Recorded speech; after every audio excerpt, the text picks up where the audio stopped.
লঞ্চের মধ্যে জাহাজের মধ্যে উঠাইছো আল্লাহ বাকি তুমি তো নিবা, এটা আমার বিশ্বাস। এজন্য ঘাস বিক্রেতা ওই পাইলটের কাছে নাবিকের কাছে বসে আল্লাহর কোরআন আস্তে আস্তে তেলাওয়াত করে। সুবহানাল্লাহ বলেন। কোরআন এমন একটা কিতাব যে ব্যক্তি শুনে তার দিলের মধ্যেই আল্লাহ পাক তার দিলের মধ্যে আল্লাহ পাক প্রভাব ফেলিয়ে দেয়।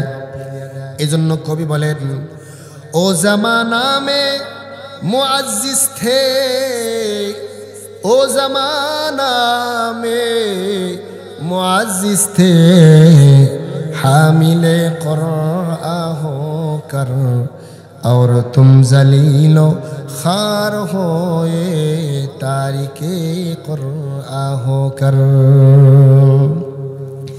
নাবিক বলে, ভাই তেলাওয়াত কর। পড়তে তো ভালোই শোনা যায়।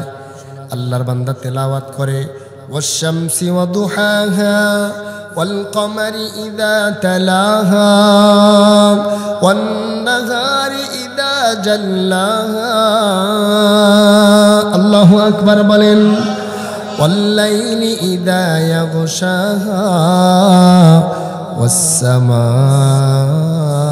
ওয়া মা বানাহা। এবার নাবিক ডাক দেয়া বলে, যতই পড়ো ততই তো আমার শুনতে মনে চায়। আল্লাহু আকবার। কয় আরো পর। এটা কি পড়লি? যত শুনি ততই আমার দিল ঠান্ডা হয়। এবার নাবিক বলে, পর। এবার নাবিক ডাক দেয়া বলে, তুমি এটা কি পড়ো? বলে, এটা আমার মালিকের ফরমান। আল্লাহু আকবার। এটা হচ্ছে মহাগ্রন্থ আল কোরআন। এই কোরআন আল্লাহ আমাদের নবীর উপরে নাজিল করেছে রমজান। এই কোরআন পড়লে প্রত্যেকটা হরফে কমপক্ষে 10টি করে হবে তার আমল নামায় নেকি। এবার নাবিক ডাক দেয়া বলে, তাইলে আমার একটু শিখাও না।